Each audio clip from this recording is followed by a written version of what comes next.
Let's talk about chi-square tests for two-way tables, sometimes referred to as chi-square tests of independence. Let's open with an example. A study of 11,160 alcohol drinkers on university campuses revealed the information in this table. Here there's two categorical variables. The variable in the columns is binge drinking, whether the students were frequent binge drinkers, occasional binge drinkers, or never binge drinkers. And the row variable is whether they got into trouble with police over their drinking. So we have trouble with police or no trouble with police. And if we break this down a little bit, we can see that for frequent binge drinkers, if we took 398, the number that had got into trouble with the police over their drinking, over the total number of frequent binge drinkers, this works out to 12.7%. 12.7% of frequent binge drinkers had gotten in trouble with police over their drinking at some point. Among those who are occasional binge drinkers, 5.2% had gotten into trouble with police over their drinking at some point, and those who never had binge drinking episodes, only 1.4% had gotten into trouble with police over their drinking at some point. Visually, it looks like those who had frequent binge drinking episodes are more likely to get into trouble with the police, and possibly the occasional binge drinkers are more likely to get in trouble with the police than those who never had binge drinking episodes. But does this sample provide strong evidence of a relationship between binge drinking and getting into trouble with the police? We're going to test the null hypothesis that binge drinking and trouble with police are independent variables, against the alternative hypothesis that that is not true, that those two variables are not independent. We have to be a little bit careful in chi-square tests for two-way tables, in that these hypotheses are sometimes phrased a little bit differently. Overall, our null hypothesis is simply going to be that there's no relationship between the row and column variables, and very often we phrase that in terms of independence, but sometimes it is phrased a little bit differently depending on the sampling design. To test this null hypothesis, we're going to use our usual chi-square test statistic, where for each cell we take the observed count, the count we see in the sample, and then we subtract what we would expect to get on average if the null hypothesis were true. We square that quantity, we divide by the expected count, and then we add that up over all cells. For two-way tables, the expected count in a cell is equal to the row total times the column total divided by the overall total. In this video, I'm going to take that as a given, but if you want to know why that is the case, I go into that in greater detail in my text. If the null hypothesis is true, for large sample sizes, this test statistic will have approximately a chi-square distribution, with the degrees of freedom equal to the number of rows minus 1 times the number of columns minus 1. If we take another look at this test statistic, we'd see that when the observed counts are close to the expected counts, this test statistic is going to be small.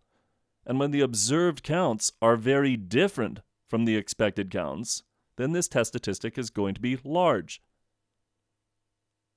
And so large values of the test statistic give evidence against the null hypothesis. After we calculate our chi-square test statistic, we're going to want to find a p-value. So we're going to go to the chi-square distribution with the appropriate degrees of freedom, and we're going to put in our observed value of our chi-square test statistic. The greater the value of the test statistic, the greater the evidence against the null hypothesis. And so the p-value is going to be the area to the right of our test statistic under a chi-square distribution with the appropriate degrees of freedom. Here's our sample data once again, and I've put in the column totals and the row totals. Let's work out a couple of those expected counts. Suppose we want the expected count for this cell. Well, up here we want the row total, which is 623, and we're going to multiply that by the column total, which is 5,063, and we divide by our overall total, 11,160, and that works out to 282.6. I'm rounding to one decimal place here, but you should carry many decimal places throughout your calculations. If the null hypothesis were true, we would expect to see on average 282.6 observations in that cell. but we only saw 71 in this particular sample. Suppose we want an expected count down here. Let's do one more. Suppose we want the expected count for that cell. We take the row total, which in this case is 10,537. We multiply that by the column total of 3,135, and we divide again by our overall total of 11,160. And this works out to 2,960.0. To get our chi-square test statistic, we'd first have to get the expected counts for all of the cells in this manner. I've gone ahead and done that. And here in brackets, I have the expected count for each of the cells.